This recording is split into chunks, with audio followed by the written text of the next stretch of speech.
요즘 AI 이미지 퀄리티가 정말 많이 좋아졌죠.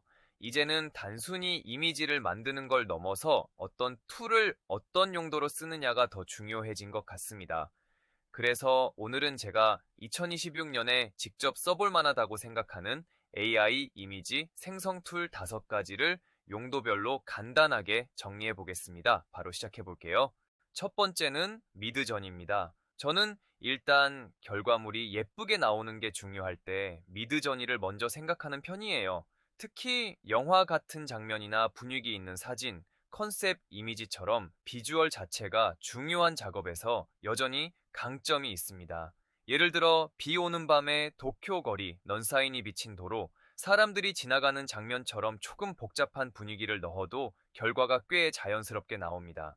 프롬프트를 너무 길게 쓰지 않아도 기본 퀄리티가 잘 나오는 편이라 처음 아이디어를 잡을 때도 편하고요. 마음에 드는 이미지가 나오면 거기서 끝나는 게 아니라 특정 부분을 바꾸거나 화면을 넓히고 비슷한 스타일의 다른 버전도 계속 만들 수 있습니다. 그래서 썸네일이나 컨셉 아트, 광고 이미지처럼 일단 시선을 끄는 비주얼이 필요할 때는 아직도 꽤 좋은 선택이라고 생각합니다. 두 번째는 아이도그램입니다. 이 툴은 이미지 안에 글자가 들어가야 할 때 특히 유용합니다. AI 이미지 생성 툴을 써보면 아시겠지만 예전에는 간단한 단어 하나만 넣어도 글자가 이상하게 깨지는 경우가 정말 많았어요. 그런데 아이도그램은 포스터나 광고처럼 텍스트가 디자인의 일부로 들어가는 작업에 강점이 있습니다.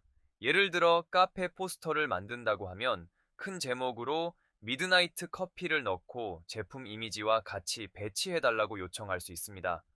이럴 때는 이미지가 예쁜 것도 중요하지만 글자가 정확하게 들어가는 것도 중요하죠. 그래서 포스터, 책 표지, SNS 이미지, 간단한 광고 디자인처럼 글자와 이미지가 같이 들어가는 작업이라면 아이도그라움을 먼저 써볼 만합니다.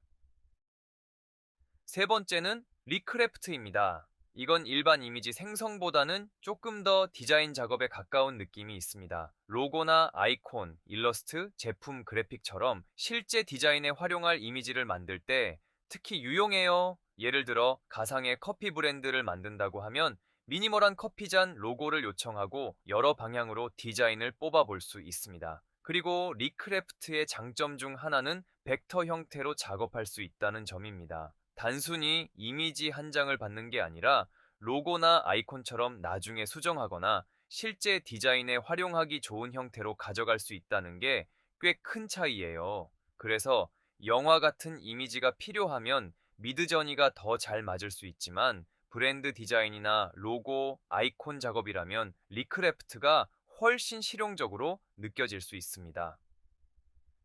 네 번째는 크레아입니다. 저는 이 툴이 특히 아직 어떤 스타일로 갈지 정하지 못했을 때 편하다고 생각해요. 예를 들어 제품 이미지를 만들고 싶은데 현실적인 느낌으로 갈지, 미래적인 분위기로 갈지, 아니면 잡지 화보처럼 만들지 고민될 때 있잖아요. 크레아에서는 여러 모델이나 스타일을 빠르게 바꿔가면서 결과를 비교하기가 편합니다. 레퍼런스 이미지를 넣고 방향을 잡을 수도 있고, 결과가 마음에 들면 수정이나 업스케일 작업까지 이어갈 수 있어서 하나의 아이디어를 계속 발전시키기에 좋아요. 그래서 콘텐츠를 많이 만드는 분들이라면 처음부터 완성된 이미지를 만들겠다는 느낌보다는 여러 방향을 빠르게 테스트하면서 좋은 스타일을 찾는 용도로 크레아를 써보면 꽤 편합니다. 마지막은 러나르도 AI입니다. 이 툴은 한 장의 이미지보다 여러 장을 연결해서 만들 때 더 매력적이라고 생각해요. 예를 들어 하나의 캐릭터를 만든 뒤에 같은 인물이 집에 있는 모습, 도시를 걷는 모습, 차 안에 있는 모습처럼 여러 장면을 만들고 싶을 수 있습니다. 이런 작업에서는 얼굴이나 전체의 스타일이 계속 바뀌지 않는 게 중요하죠. 러나르도 AI는 레퍼런스와 가이드 기능을 활용해서 이런 일관성을 어느 정도 유지하면서 작업할 수 있습니다. 그리고 이미지 수정이나 업스케일도 같이 할 수 있어서 처음 결과가 완벽하지 않아도 계속 손보면서 완성도를 높일 수 있고요. 그래서 스토리 이미지나 캐릭터 중심 콘텐츠처럼 여러 장의 이미지가 하나의 프로젝트로 연결돼야 할 때는 러나르도 AI를 한번 써볼 만합니다. 정리하면 미드저니는 분위기 있는 이미지, 아이도그램은 글자가 들어간 디자인, 리크래프트는 로고나 벡터 작업, 크레아는 다양한 스타일 테스트, 그리고 러나르도 AI는 캐릭터나 여러 장의 이미지 작업에 각각 강점이 있습니다. 요즘은 어떤 AI 이미지 생성 툴이 무조건 최고라고 말하기는 어려운 것 같아요.